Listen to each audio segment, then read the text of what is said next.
آگے ایک بڑا پیارا قصہ آ رہا ہے. حضرت ابراہیم علیہ السلام کے پاس خوشخبری لے کر کے آ رہے ہیں فرشتے. سب انسانی لباس میں ہیں, انسانی شکل میں ہیں.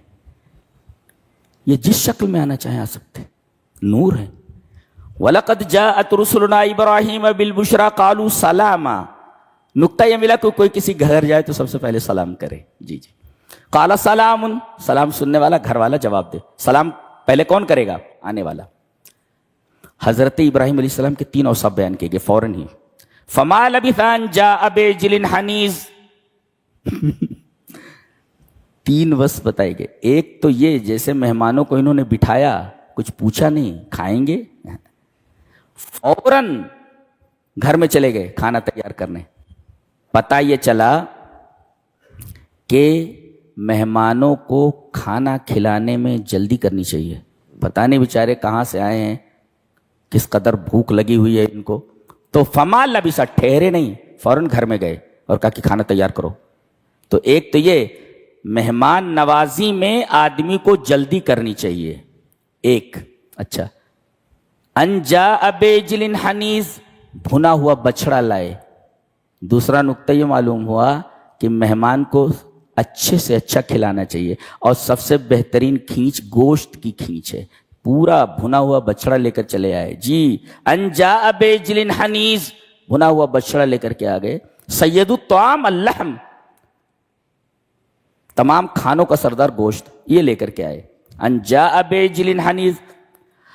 تو ایک تو مہمانوں کو کھلانے میں دیر نہیں کرنی چاہیے, جلدی کرنی چاہیے, اور اچھے سے اچھا کھلانا چاہیے. کھانے میں تکلف کرے. سلمان فارسی رضی اللہ تعالیٰ عنہ کی روایت شعب الایمان میں ہے, بہقی میں, کہ کھانے میں آدمی تکلف نہ کرے جس کے پاس قدرت نہ ہو, اور جس کے پاس قدرت ہو اچھے سے اچھا کھلا سکتا ہے. یہ معلوم ہوا ہے.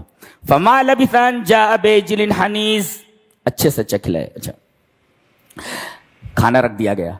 اب یہ نوری مخلوق ہے, یہ کھانا کہاں کھاتی ہے؟ فلما رأى أيديهم لا تصل إليه نكرهم وأوجس منهم خيفة. اچھا, یہ سارا ماجرا جو ہے, ان کی بیوی سارا کھڑی ہو کر کے پردے کے پیچھے سے دیکھ رہی ہیں کہ کیا ہو رہا ہے.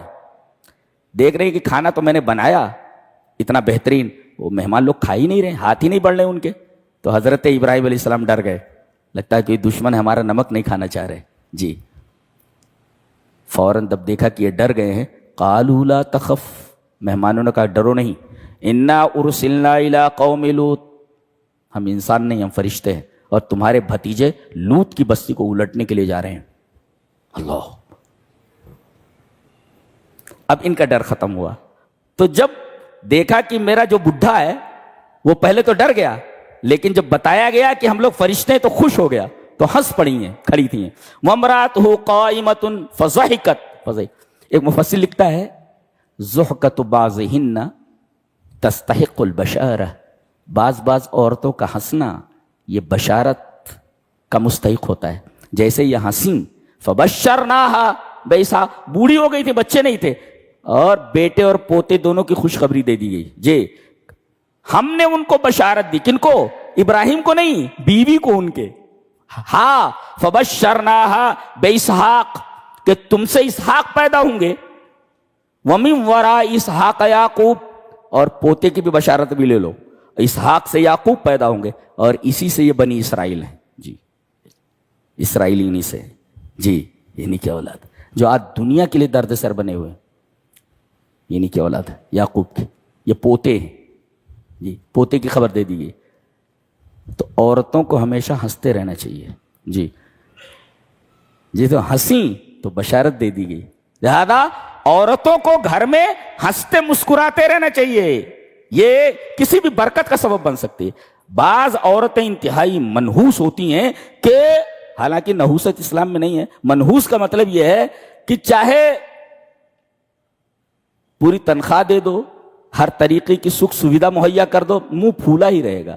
یہ جو منہ پھولا رہتا ہے اس سے برکتیں چلی جاتی ہیں. دیکھیے, ایک بوڑھی عورت ہے, ہنس پڑی, تو ہنسنے کی وجہ سے انہیں بشارت دے دی گئی بیٹے کی, ایسی چیز جس کا آدمی اس عمر میں سوچ بھی نہیں سکتا تھا. تو عورتوں کو ہنستے رہنا چاہیے, منہ نہیں بناتے رہنا چاہیے. جی, خوش رہنا چاہیے, ہر حال میں خوش رہنا چاہیے. وامرأتہ قائمۃ فضحکت, ہنسی تو فبشرنا, بھائی ابراہیم علیہ السلام کو خوشخبری دے دیتے, ان کی بیوی کو خوشخبری دینے کی کیا ضرورت تھی؟